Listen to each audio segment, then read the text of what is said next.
আলহামদুলিল্লাহ রব্বিল আলামিন, অর্থ আল্লাহ তোমার জন্য সমস্ত কাটাছেঁড়া টুকরো কাপড়। লিল্লাহি রব্বিল আলামিন, এ হচ্ছে সহিহ উচ্চারণ।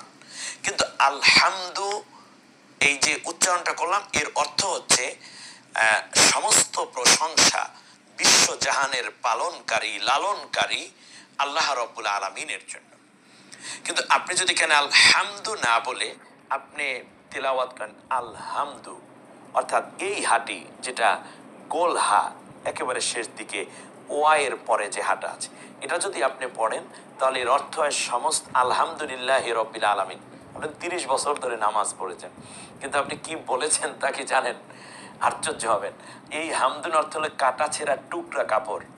ঝুট যে কাপড়গুলো আছে না, গার্মেন্টসে ফেলে দেয় যে কাপড়গুলো, ওগুলোকে বলে হামদ। আর হামদ মানে প্রশংসার, হামদ অর্থ কাটা ছেঁড়া টুকরা কাপড়।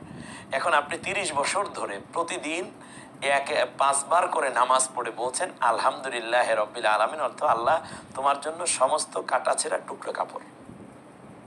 কি বুঝলেন?